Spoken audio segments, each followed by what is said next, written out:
I'm Tyler. I'm glad here to see you today. I'm gonna start by washing my hands. So, can you give me your name and date of birth, sir? Yes, my name's Bill Turner, and I was born in January 14th, 1986. Okay. And so, what brings you in today? I just recently went to go see my doctor, and he went ahead and referred me to get a cardiovascular exam done because I've never had one done before. All right. Well, we can get that done for you today, sir. If you don't mind, I'm gonna get you to scoot back, and we'll start by checking out the veins and arteries and everything. So we have to bed about 30 degrees, increase the pressure so we can see your jugular veins better. And then I'm just looking at your jugular veins, just see some pulsations of your jugular veins. I'm gonna get you to turn your head to your right side. All right. And you see it about right here. Now I'm gonna turn the light off to get a better view. So I'm gonna use tangential light. And I'm gonna keep it on just a little here, see if I can get it. There we go. I'm just gonna palpate and make sure. I can't feel it with palpation, so that means it is the jugular vein. And so I'm gonna get my measuring tape in centimeters and measure from that pulsation. And we have it about 1.5 inches, but we add 5 inches to that. So we get 6.5. That tells you refers to your right atrial pressure, and that's a normal right atrial pressure, so that's good. And I'll turn my lights back on. Now I'm gonna start by palpating your carotid artery.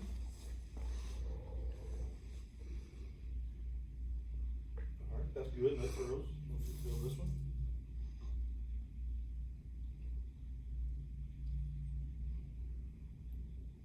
All right, that's no thrills again. Now I'm gonna listen to it. Every time I go to listen, if you don't mind, I'm gonna place it with the bell side on it. And if you just breathe in and hold your breath when I listen, and then exhale when I'm pull off. All right. I'm listening 3 spots on each side. Okay. Breathe in and hold it. All right. Exhale. Breathe in. Exhale. One more time, please. Breathe in. And exhale. All right, now on this side, breathe in. Exhale. Breathe in. Exhale. Breathe in for me one more time. There was no audible bruits, which is a good sign. And now I'm going to get you to take your shirt off. I'm going to drape you, and you just take your shirt off for me.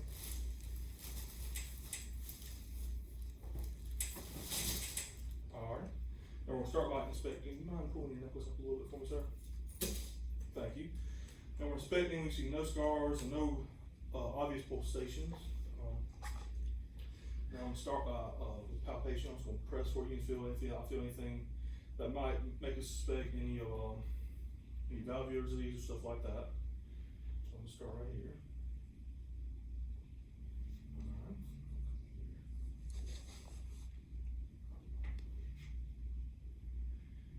I felt no obvious lifts, heaves, or thrills. And now I'm going to check you right here for your right ventricular impulse. And that feels normal for you. Now, sir, I'm going to ask you to turn to your left side. I'm just going to feel right here and feel right here where the apex of your heart is, where your maximal impulse is.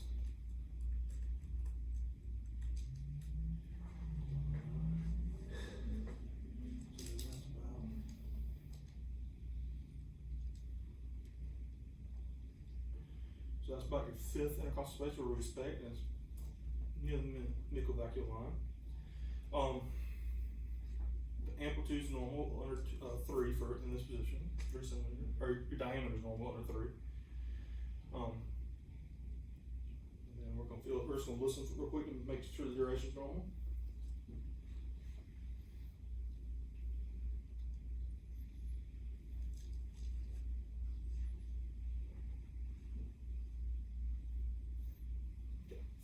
So it's normal, it's under 2/3 of your low dub cycle, or your systole. So now I'm gonna get you to turn back on your back, sir. Now I'll start by listening. I'll listen to 4 spots in your chest. each time they're representing the 4 valves of your heart. I'm listening with the diaphragm, which tells me the high frequency murmurs if they were there, and the normal heart sounds. And I'm listening to with the bell side, which tells me low frequency murmurs, and an S3 or S4 sound, which might happen with heart failure. So I'm gonna start by just listening to the diaphragm.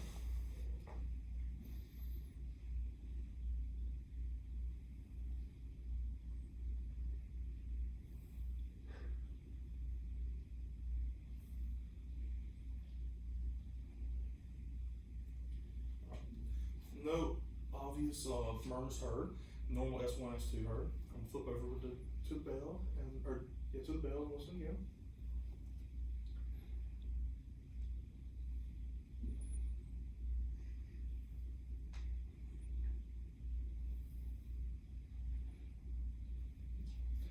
No S3, S4 heard, or no low frequency murmurs heard. So now I'm gonna turn you back over that position. I'm listening to the bell again. And this is to listen for mitral stenosis. And when you turn to this position, if you had mitral stenosis, if you had a murmur, it would increase the sound of that murmur, so we'll be able to hear it better, okay? So I'm just gonna get you to turn over to the left side again. And just listen. Alright. No murmur was heard. Now, sir, I'm gonna get you to lay back, get back to the neck, and I'm gonna help you up, or I'll get you to the edge of the bed. Do something in the bed. I'm gonna flip over to the diaphragm, and I'm gonna get you to lean forward, and I'll get you to exhale and hold it, okay? And I'm listening for aortic regurgitation with this.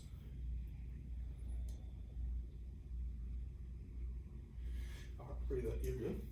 And what we expect if you had aortic regurgitation, doing this position would increase the the sound of the murmur if you had one, which there's no murmur heard. Well, thank you for coming in. We'll have my colleague in here in a second to do the peripheral vascular part of this exam. All right, sounds good.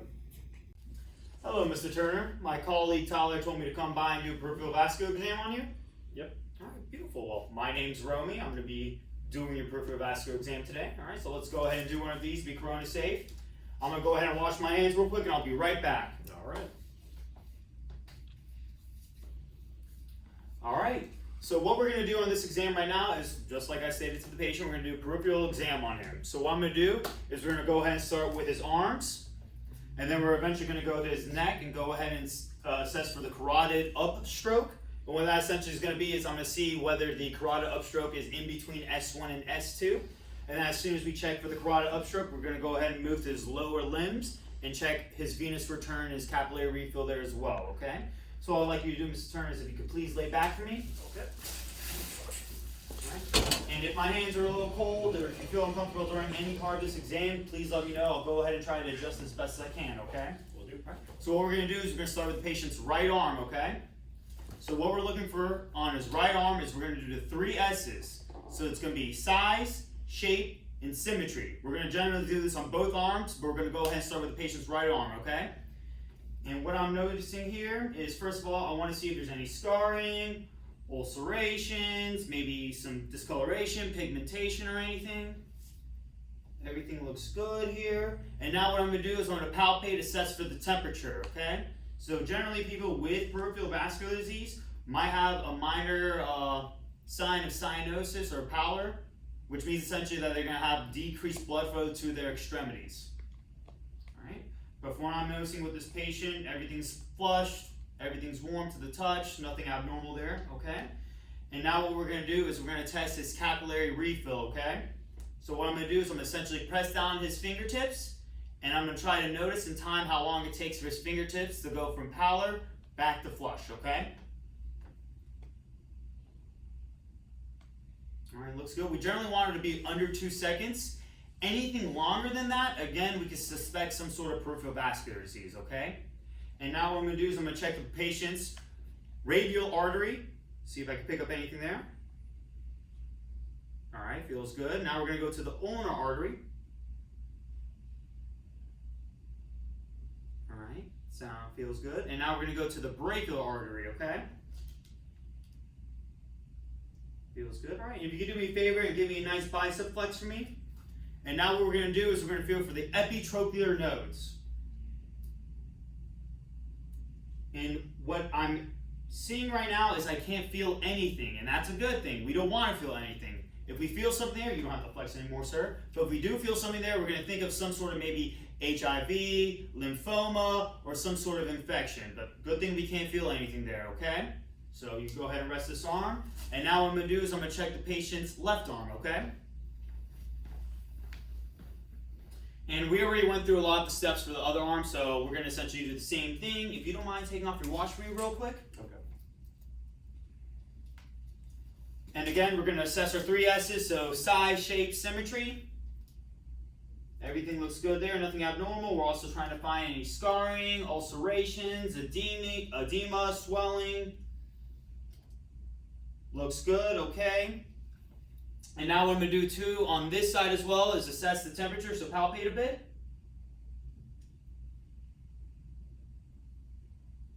Okay, perfect. All right. And what we're going to do is we're going to assess for the radial again. All right, feels good. Now let's go for the ulnar. Okay. Brachial. All right, and give me another flex right here, sir. We're going to feel your epitrochlear. And again, we can't feel anything here too, so that's a good thing, all right? And now what I generally like to do is I like to assess the radial artery and the ulnar artery first before I perform this next test called the Allen test to make sure that the arteries are actually kind of giving blood to the hand. So what we're going to do is we're going to do the Allen test with the arm we're already on and then move back to the left or the right arm. All right. So what I'm going to do is I'm going to press down on the radial and ulnar. All right, but go ahead and flex your hand real quick for me. Squeeze it real hard. All right. Now let go. And I'm going to do the ulnar first. All right, looks good. Now go ahead and squeeze it real tight for me again. All right, and let go. And now we're going to check for the radial.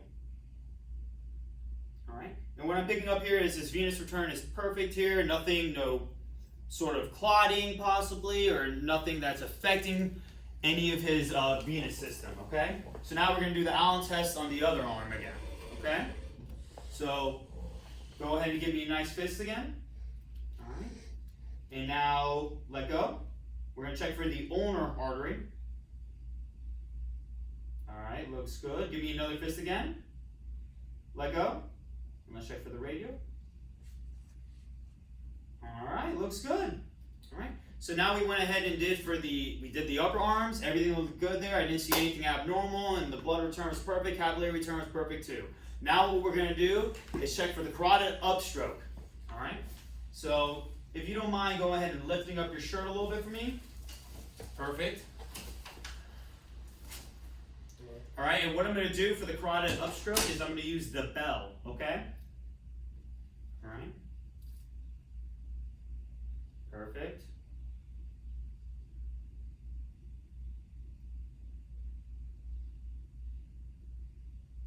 All right, and what I'm picking up here is his carotid upstroke. The carotid upstroke starts right after S1 and ends right at S2. So that's exactly what we want to hear. Generally, we want it to be outside of that because then if there is any deviation, it's something to suspect as well, okay? All right, and now what I'm going to do is we're going to check the aortic artery, the renal arteries, the iliac arteries, and then once we go to our lower portion of the extremities, we'll look at the femoral artery, okay? So what we're going to do first is we're going to go ahead and assess the size of the aortic artery, okay? We generally want it to be 2 centimeters or less on that. All right, so let's go ahead and assess for that. All right, and that is good. Nothing bigger than 2 centimeters. Generally, if it's bigger than 2 centimeters, we'd have to suspect maybe an abdominal aortic aneurysm, but he's good right now, so we don't have to worry about that, okay? And what I'm going to do now is we're going to go ahead and try to hear the arteries. Maybe, hopefully we won't hear any bruits, which are essentially going to be turbulence in the arteries, which is suspect some sort of like blockage or clotting or something wrong with the venous system itself, okay? Okay, and I'm going to use the bell of my stethoscope, okay? So let's go ahead and hear the abdominal artery. All right, sounds clear. Renal arteries. Sounds good. Renal artery. Alright, sounds good. And if you don't mind exposing a little bit of your iliac for me so I can check your arteries there as well.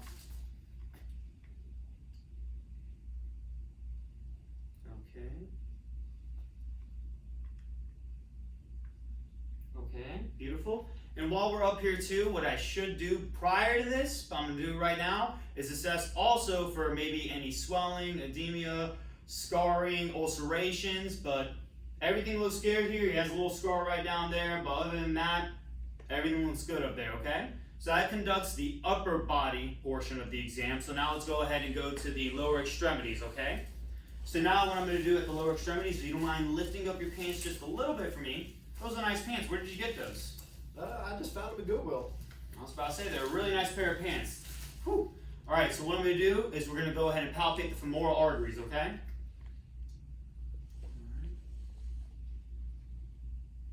Alright, nice strong pulse. Alright, and now let's go ahead and go to the other femoral artery.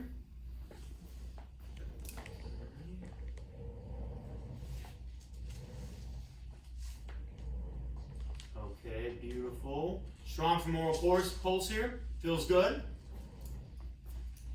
And now what I'm going to do is I'm going to go ahead and listen to the femoral artery.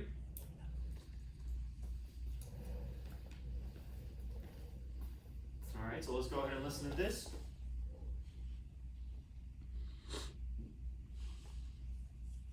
Alright, feels good.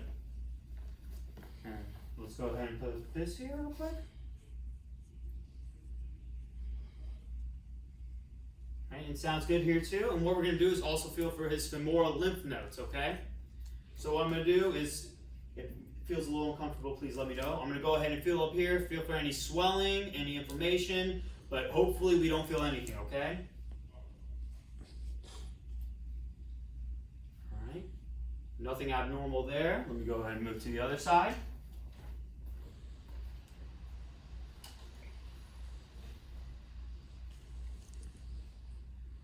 Alright, feels good there too. So I didn't feel anything abnormal while palpitating, so everything does feel good.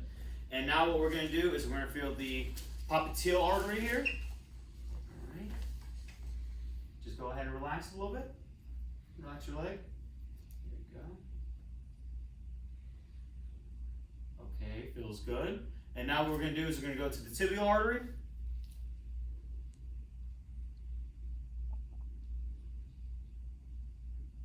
Okay, and now we're going to go to the dorsopatalis.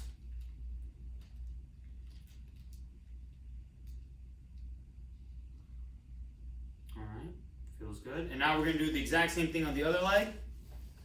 So, popliteal. You relax your knee for me. There you go. There you go. Alright, and now we're going to go to tibial again.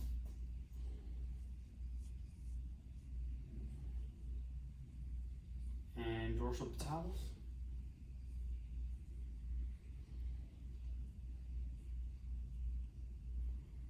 Alright, that feels good. And now what I'm going to do is I'm going to go ahead and check his feet too, but let me go ahead and put on my gloves real quick.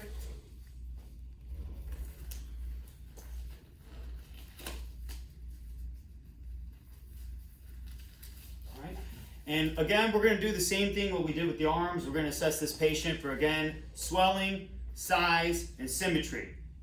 Alright, so let's go ahead and take a look at his legs. Alright. Alright, and again, we're trying to look for scars, maybe any discoloration, ulcerations, edema. And it does look good. I don't see anything abnormal. And also, we're trying to look for any random patches of hair loss too, but he looks plush all the way through too, alright? And what I'm going to do is I'm going to take off one of my gloves and assess for the temperature as well. So let's go ahead and do temp real quick. And the only reason why we're doing this again, doing this temperature exam right here, is to assess maybe if there's any damage in the venous return down here as well, okay? And before I go ahead and put this glove back on, I'm going to assess the temperature on the other leg as well. Okay. Looks good, perfect. And now let's go ahead and assess the 3 S's on here too, shape, size, symmetry.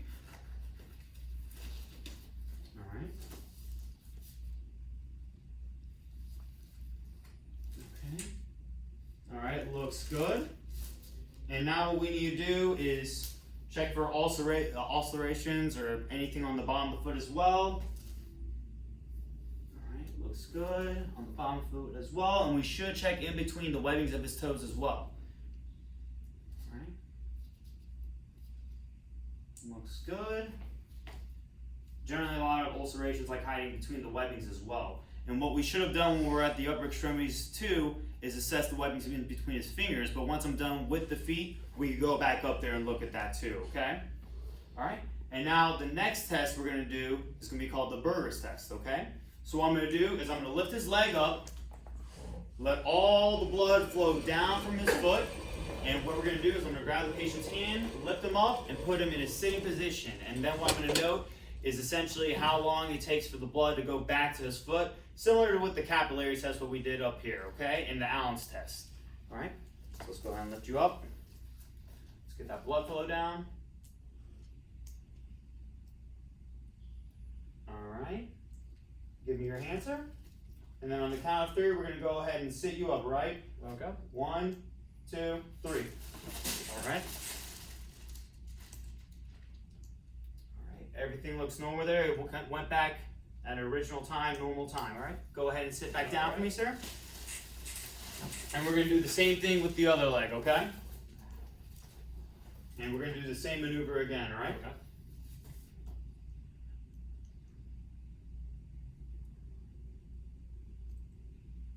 All right, looks nice and pale, all right? Grab my hand, sir. And then on the count of 3, okay? 1, 2, 3.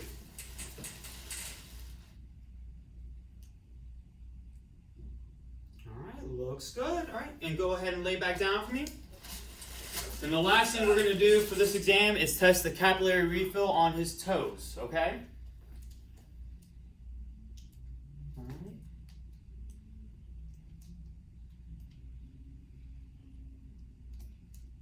All right, this foot here is normal capillary refill.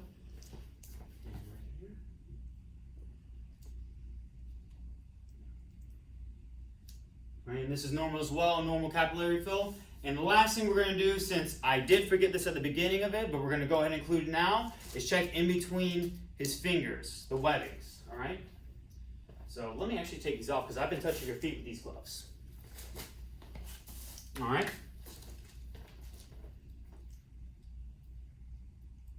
All right, and the webbing looks good on his right hand.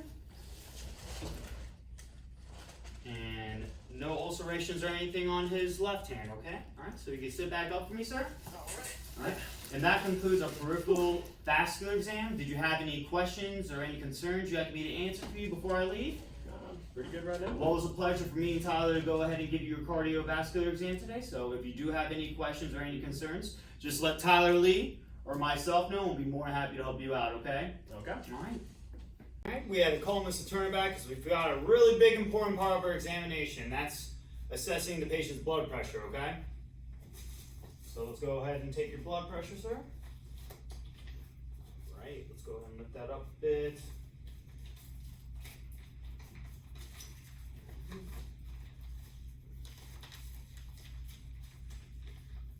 Alright, let's go ahead and get this real quick set up.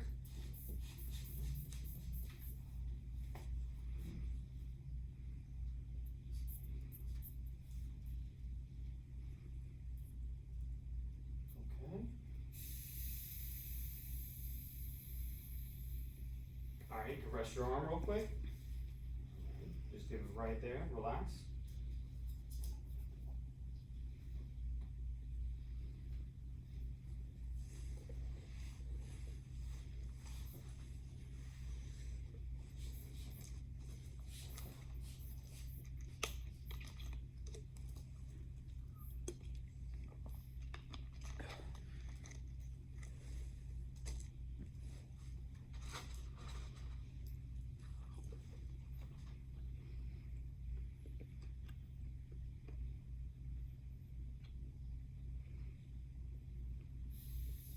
Alright, and the patient's blood pressure is going to be 135/85, so it's not bad, pretty normal. Alright, and generally what we do in this exam is assess the other arm, but we'll go ahead and just verbalize it for now, and that concludes the peripheral vascular exam.